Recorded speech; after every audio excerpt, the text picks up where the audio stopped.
di Pak Barat ini sudah semakin, pola pikir juga sudah semakin maju begitu ya Pak. Demikian juga dengan aparatur sipil negara juga yang sudah semakin grow up ya di Pak Barat, sehingga bisa memajukan dan akhirnya nanti bisa bersinergi dengan pemerintah. Iya, jadi sedikit lagi Turan. Ya, siapa? Pemimpin ke depan itu tidak boleh terlalu tinggi jaraknya dengan masyarakat. Bagaimana seorang pemimpin bisa mengetahui persoalan yang ada jika pemimpin itu terlalu jarak dengan masyarakat? Betul, betul sekali. Kita harus memang bisa membaur sehingga kita mendapatkan utuh informasi di tengah-tengah masyarakat apa yang harus kita lakukan. Melalui situlah kita mungkin memperoleh apa yang harus kita perbaiki. Seperti itu. Sudah pengalaman sekali sebagai anggota DPRD ya, yang sudah sering mendengarkan aspirasi masyarakat. Iya, pasti. Oke, baik. Itu dia tadi untuk aspek yang pertama. Yang kedua dan ketiga langsung saja kita mungkin combine ya Pak ya, langsung kita gabungkan karena agak-agak berkaitan, yakni aspek pelayanan dasar dan pendampingan bidang pertanian, dan juga fokus pada aspek pelayanan dasar dan pendampingan peternakan dan perikanan. Baik, langsung mungkin untuk pertanian dulu Pak nih.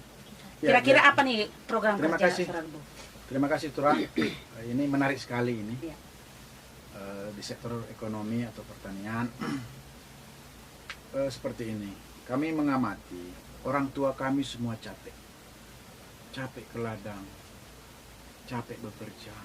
Tetapi kadang untuk kebutuhan di rumah pun sulit terpenuhi, apalagi untuk menyekolahkan.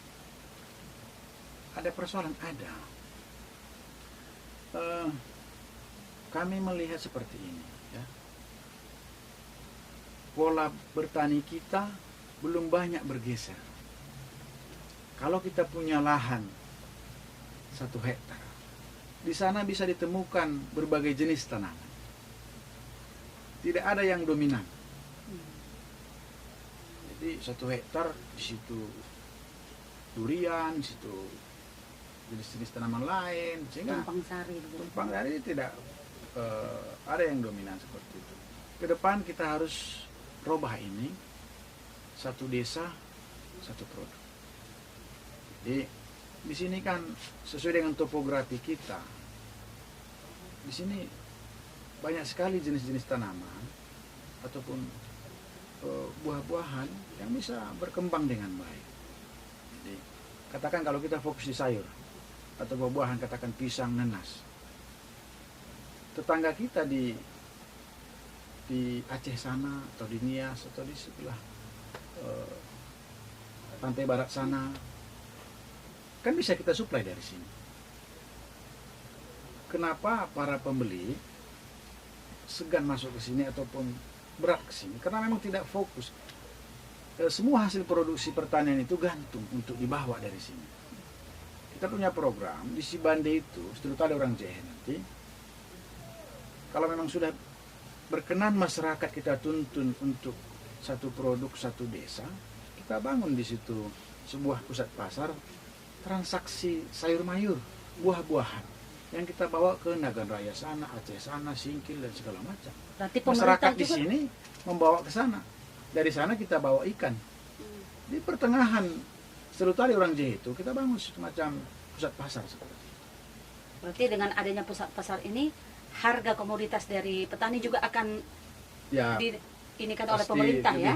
Iya, kalau pasar kan membantu kalau harga pasar kan tidak boleh kita intervensi. Kan? Harga pasar tidak intervensi, tapi bagaimana pemerintah membantu menuntun, mencari pemasaran. Kita bekerja sama dengan kabupaten lain. Nah, kabupaten sana butuh apa? Oh, sayur ini, buah ini. Ya sudah, masyarakat kita tuntun untuk menanam itu.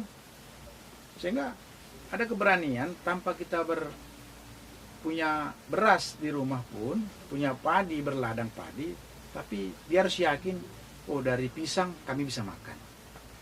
Dari nanas bisa menyekolahkan anak. Dari gambir bisa menyekolahkan anak. Berarti harus ada komoditas unggulan. Komoditas unggulan itu sepertinya salah satu solusi untuk bisa mengangkat ekonomi kita. Itu dia. Dan untuk para petani sendiri, Pak, apakah mungkin juga nanti akan diperlukan pendampingan seperti itu? Pasti pendampingan itu. Jadi bukan kita tidak percaya dengan penyuluh. ini kita berkolaborasi nanti nih. Berkolaborasi ini pemetaan wilayah nanti kan kita peroleh dari pertanian. Di desa ini cocok apa, kadar tanahnya berapa, pH tanahnya, suhunya, seperti itu. Kan nggak semua juga sesuai dengan topografi kita. Kalau tempat ini mungkin kita 900 meter dari permukaan laut, mungkin ada daerah tertentu yang hanya mungkin posisi 400. Di sana cocok apa? Durian, manggis. Kita maksimalkan. Jangan lagi meraba, itu maksud kami. Berarti diperlukan sinergitas dan Sinergitas kerjasama. wajib. Ya, Wajib. ahlinya. Jadi katakan kalau kita bekerja sama dengan sebuah perusahaan yang bisa membantu kita memasarkan hasil pertanian seperti itu, ya kita minta mereka dampingi. Kalaupun nggak didampingi, kita bentuk kerjasama dengan sebuah lembaga atau lembaga swadaya masyarakat yang membidangi pertanian. Yuk sama-sama kita begitu. Jadi perusahaan hanya mungkin menampung, membantu pemasaran seperti itu. Baik, itu dia tadi untuk bidang pertanian.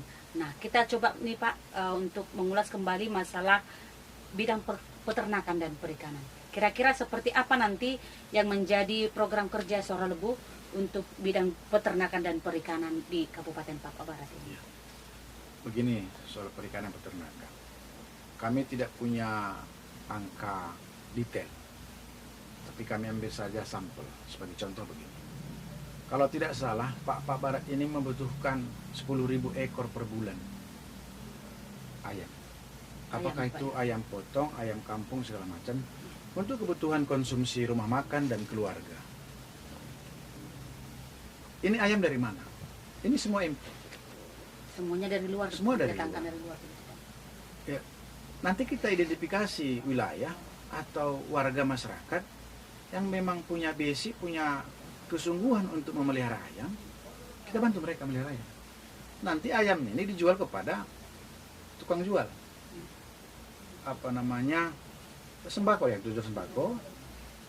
Kemudian masyarakat kita anjurkan beli dari sana. Ini kan persoalan harga dan persoalan kualitas. Sehingga perputaran uang di sana. Kalau selama ini mungkin kalau 10.000 kali 23.000 per kilo katakan, 25.000 per kilo satu ekor, udah berapa ratus juta satu bulan uang kita diserut ke sana. Dan mereka punya pajak juga. Iya. Jadi siklusnya di sana, ada siklus perputaran uang seperti itu. Jadi kemungkinan apakah tim dari Suara Lebu sudah punya peta wilayah untuk Sudah, kita sudah peta itu. Kita sudah kantongi itu. Di sini cocok ayam, di sini cocok ikan. Ya kayak katakan ikan lele. Di sini di mana saja pun ikan lele bagus. Ikan mas, ikan nila bagus di sini. Persoalannya masyarakat mau nggak fokus, mau nggak menyuplai sebuah rumah makan katakan 20 kilo per hari ikan lele. Kalau 20 kilo kali 30.000, 600.000. Kalau pengamatan kami berapa rumah makan Pak Barat? Katakan ada 100. Berapa itu? Katakan kalau 10 kilo saja, dan dengan kebutuhan lainnya berapa? 100 kilo kita harus butuhkan. Ikan mas, ikan nila. Ya, mungkin ada 1-2 lah di sini memproduksi ikan atau apa. Tapi belum fokus itu. Iya. Dan mungkin juga untuk seperti yang untuk pendampingan peternakan perikanan ini juga kan nanti apakah nanti sudah ada terpikir bagi tim Suara Lebu untuk melakukan pendampingan kepada petani atau juga peternak dan juga yang memelihara ikan agar mereka juga terbantu dalam bidang modal. Iya, nanti soal bentuk stimulan dari pemerintah atau permodalan kita akan mencari regulasi. Kalau selama ini sifatnya kelompok tani, kami melihat kurang efektif. Bisa kita bayangkan kalau sebuah kelompok dia 20 orang dikasih katakan 10 ekor kambing, mau gimana ini? Kan merepotkan. Jadi ke depan kalau memungkinkan regulasi ini kan langsung saja orang per orang, keluarga per keluarga. Nah, dia keahliannya di mana, kesungguhannya di mana, ya sudah. Semua bahkan banyak sektor ini. Ada di pertanian, ada di peternakan, ada di perikanan, begitu. Ada UKM. Ini Pak Barat ini sebenarnya potensinya sangat luar biasa.